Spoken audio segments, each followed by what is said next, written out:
Right, here we are. Last thing for a Sunday. I just wanted to bring this to your attention, anybody that is interested in comedy. This is the great, in my opinion, Bassam Youssef. Now, Bassam was a heart surgeon in Egypt, but for one reason and another, he got into comedy. And then come the Arab Spring in 2011, when they ousted Mubarak, who didn't like him, and then brought in the Muslim Brotherhood, who didn't like him, he had to leave and go to America. And in America, he was building his comedy persona, and he was building his talent or whatever, and getting bookings, this, that, and the other. And then October the 7th last year happened. Was it October the 7th? I think it was. And then he began to speak out from another perspective, because he's a comedian. As you can see, he's an Arab lad as well. He's being interviewed here by James O'Brien on a programme called Full Disclosure, which I think is LBC's version of Piers Morgan's Uncensored.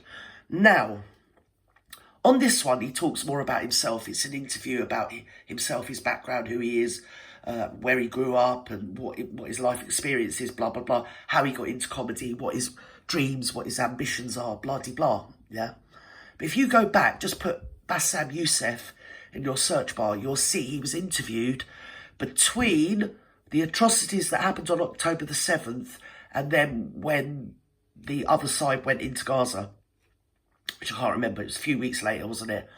Or was it actually at the time? It might have been at the time, actually, come to think of it. You think, oh, ban. Right, so, Bint, he's hilarious. He absolutely is hilarious. Google him with Piers Morgan on a programme called Uncensored. And also, I saw him on I think it was Tim Dillon. And there was him and about 5, if not 6 American guys. And he was outnumbered. Sort of 5-1, you know? Or 6-1, whatever, right? So, yeah, he's a mammoth amongst men. He's a brilliant comedian. He's very, very funny. Especially go and look at Piers Morgan, because it's like he said, his comedy wasn't really about politics or anything. You know, he just happens to be an Arab from Arab origins or whatever, but he's now American. He's got an American citizenship. And as soon as he started doing his comedy around about the time of all this, in reaction to what was going on in his home country, because his wife comes from Gaza and his wife's family are all from Gaza. And he's got family over there on his wife's side that are doctors, one thing and another, yeah? So obviously he's entitled to speak out because he's got an interest in it. He himself is Egyptian. And I think his mum and dad were... Oh, his mum and dad were people. They weren't just nobodies, they were people, you know what I mean? So he's a highly educated heart surgeon that then went into comedy. And he's very interested. If you like comedy, go and have a look at Bassam Youssef, the god, the icon. And if he's not, he bloody well should be. He's hilarious. Yeah, it's just unfortunate because obviously his comedy has now put him on the back foot, and he's, well, the Hollywood deal's dried up, let's put it that way. His phone weren't ringing no more. But what do you expect him to say? You can only be true to yourself, can't you? And I think all of us out there know what it's like to be oppressed and for people to not get you. It's not that they don't get you, they don't want to get you. They just see you as a threat, even though you're just having a laugh, really. You're just trying to point out the absurdities of life, or just have a laugh, really. Just make people smile and laugh.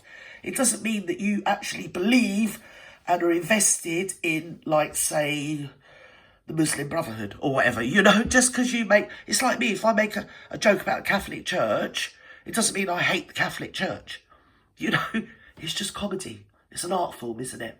So, not that I'm anywhere. I'm like minus 100 up against him. Yeah, go and put him, especially the Piers Morgan Uncensored. If you haven't seen it, put it on your search bar and listen to it.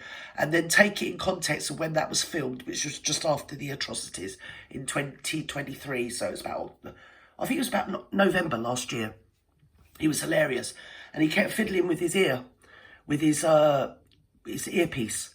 And I thought he was doing it. I really did, because he's that clever. I thought he was doing it to keep control of the interview, because Piers Morgan definitely had him on the back foot. And so he kept like making out he couldn't hear and all this, that, and the other. But he comes out on this interview and said, no, I seriously couldn't hear. But at the time I watched it, it was hilarious. He's so funny. He's a very, very clever man. And yeah, we should big up people like that stand up for their convictions, if you know what I mean. And I hope, he says his dreams are to be in a comedy series and to be a stand-up comedian in America. And I hope he gets that. I hope he does. He deserves to. He's a clever lad. Anyway, wherever you are in the world, I've said all that spiel already, haven't I? Anyway, bye-bye now.